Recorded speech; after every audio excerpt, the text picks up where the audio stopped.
Hey all, I bought this Triumph here in the summer and I haven't done a whole lot with it. I just need to get it sorted out. It came with just one box of parts and it was kind of a, not really a barn find, but a garage find.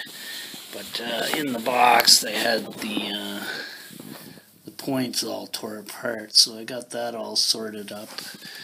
And the tank badge is off because somebody decided that they wanted to paint the nice original gold color all black, but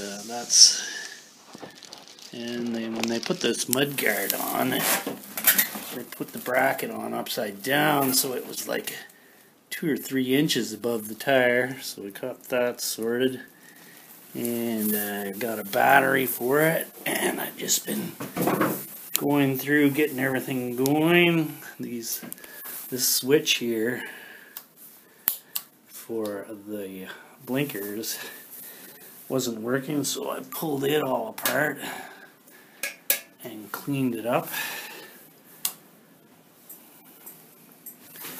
Now that works, that side.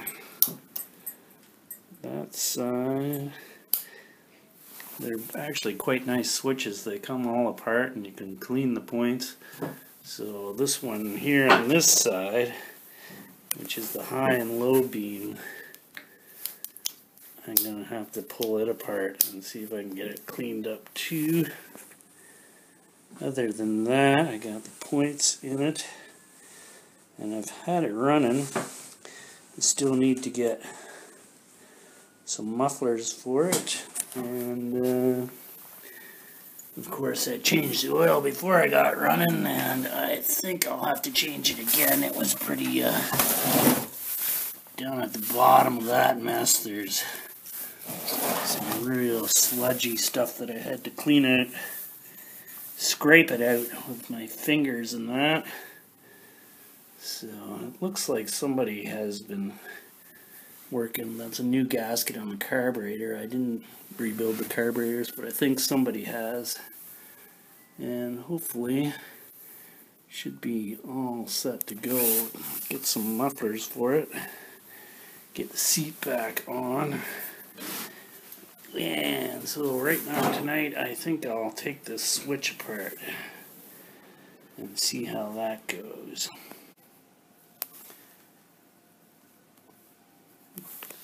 As you can see, I got the screws out and it's quite rusty and everything. So there's a screw down at this end and a screw underneath these wires here. You take those 2 screws out and all this comes out. Just make sure there's a little ball bearing in there and some springs for these push button switches and to make this toggle work. So make sure all that doesn't go flying when you take that apart. And other than that, you'll see a set of points in there for the one switch, and a set of points for the push button switches. And you just clean them all up. Get an emery cloth and clean them up.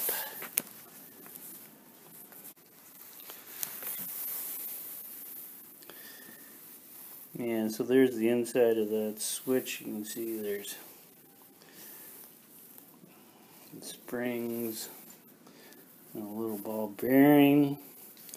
When you go to put that all together, you can grease all those springs and the bearing on the end of that big spring and to keep it all in place and put it together. As far as the inside of the switch,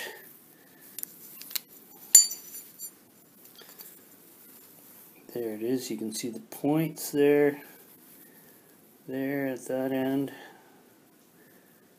and a point down at that end there, and a point down at that end there. You can clean those with emery cloth, get them all shined up, and your electrical should be working again. There we go. Yeah, so I got these points all cleaned up there, and see if you can get to see that nice and shiny there and there. down under there. And I got the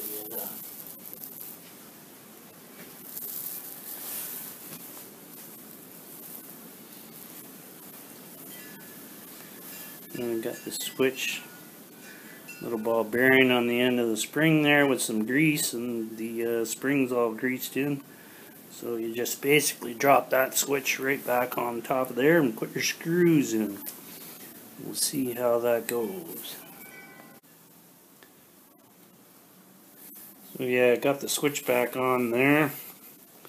You know, you just put the 2 screws in for the switch, and then the 4 screws here that hold the brake cable, brake lever on. And we shall check here. We get, there's the headlight shining, and we hit the switch, and high beam, low beam, high beam, low beam. Excellent. There we go. Now these push buttons, not too sure what they are. Okay, we seem to have a pilot light flashing. That's what that one is. And I would assume that either that one there or the one over here is the horn. This one here isn't hooked up to anything. So one of those is the horn. I'll have to get a horn hooked up. That's maybe something I'll do tomorrow. So power off.